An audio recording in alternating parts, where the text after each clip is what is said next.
Bollywood superstar Salman Khan পর্দার নায়ক হলেও বাস্তব জীবনে তার প্রেম কাহিনী যেন এক একটা সিনেমার চেয়ে কম নয়। তার জীবনে এসেছিল অসংখ্য প্রেম। সেই প্রেমের তালিকায় যেমন জায়গা করে নিয়েছিলেন বিশ্বসুন্দরী ঐশ্বরিয়া রায়, তেমনি ছিলেন ক্যাটরিনা কাইফও। সেই প্রেমের রেশ নিয়েই 2008 সালে সালমানের সঞ্চালিত জনপ্রিয় গেম শো 10 কা দমে উপস্থিত হন ঐশ্বরিয়া রায়।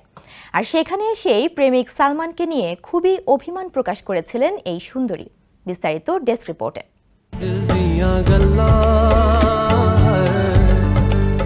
ভারতীয় গণমাধ্যম সূত্রে জানা যায়, অনুষ্ঠান চলাকালীন এক পর্যায়ে ঐশ্বরিয়া অভিমানী সুরে সালমানকে বলেন, দেখতে পাই তো আমি যখনই কোনো অভিনেত্রীকে তুমি আমন্ত্রণ জানাও কত ফ্লার্ট করো তাদের সঙ্গে।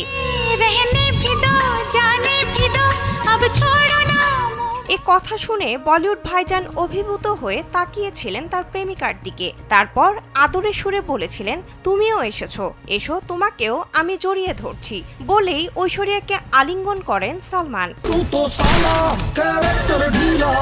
শুধু ঐশ্বরিয়াই নন, পরবর্তী প্রেমিকা অভিনেত্রী ক্যাটরিনা কাইফও কিন্তু সেই একই অভিমান করেছিলেন সালমান সম্পর্কে।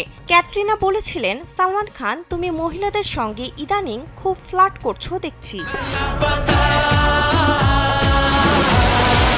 তবে জানা যায়, যখন ঐশ্বরিয়ার সঙ্গে প্রেম ছিল তখন খুবই পজিটিভ ছিলেন সালমান, যার কারণে অভিনেতা বিবেক ওবরয়ের সঙ্গে এই সুন্দরীর ঘনিষ্ঠতা তৈরি হওয়ার বিষয়টিকে একেবারেই মানতে পারেননি তিনি, যার ফলস্বরূপ বিবেকের ক্যারিয়ারে ধস নামান সালমান খান। এমন গুঞ্জনও শোনা যায় বলিউডে।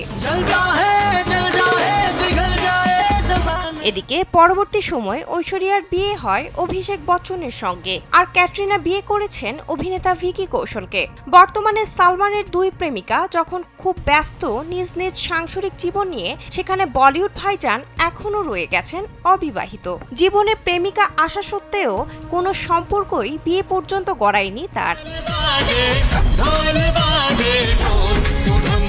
এ বিষয়ে এক টক শোতে সালমান আক্ষেপ প্রকাশ করে বলেছিলেন, সব আমার দোষ, আমার প্রেমিকাদের নয়, আমার ভুলেই তারা বারবার আমাকে ছেড়ে চলে গিয়েছেন। বিনোদন ডেস্ক, কালবেলা।